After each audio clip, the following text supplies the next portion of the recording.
Malgré les conseils de l'Organisation de Jéhovah, on a décidé que le mieux, c'était tout simplement d'interdire les réseaux sociaux à la maison.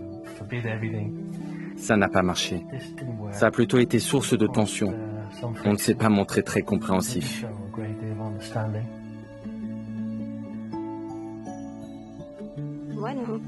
C'est très difficile pour moi d'élever mes enfants parce que mon mari n'est pas témoin. Mon fils aîné a commencé à sortir avec une fille. Quand je l'ai appris, j'étais très en colère contre lui parce que je l'avais bien éduqué et qu'on avait toujours beaucoup communiqué. Et tout d'un coup, il avait changé.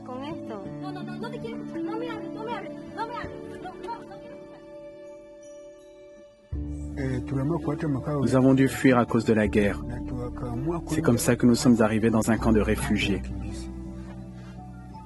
Le problème qu'on a eu, c'est que notre fils s'est mis à imiter le mauvais comportement de jeunes voisins non témoins.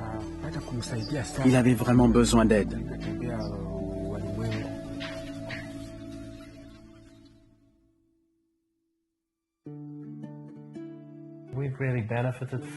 Ça nous a vraiment été utile de prendre à cœur les conseils des frères.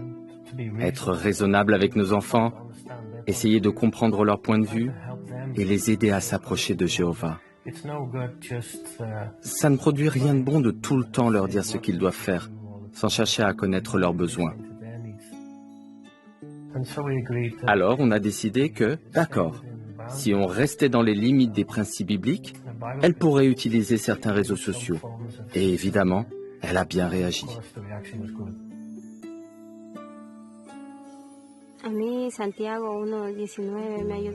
Le verset de Jacques 1,19 m'a beaucoup aidé parce qu'il dit que nous devons être prompts à entendre, longs à parler et longs à la colère.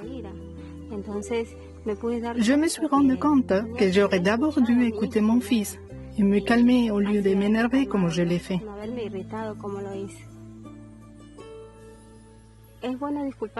C'est bien de s'excuser quand on fait des erreurs en tant que parents, parce que ça aide nos enfants à prendre conscience à leur tour de leurs propres erreurs. On se sent plus proche l'un de l'autre et on est plus à l'aise pour communiquer.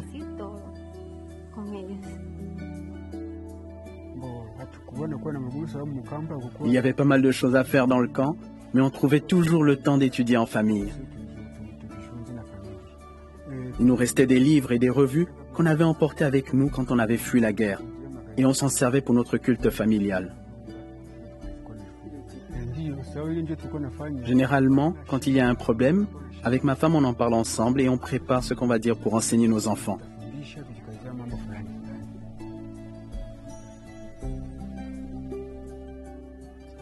Le problème qu'on a eu, c'est que notre fils s'est mis à imiter le mauvais comportement de jeunes voisins non témoins. Il avait vraiment besoin d'aide. Mais après avoir réfléchi à la situation, j'ai compris qu'au lieu de le punir, je devais raisonner avec lui patiemment pour lui expliquer les dangers.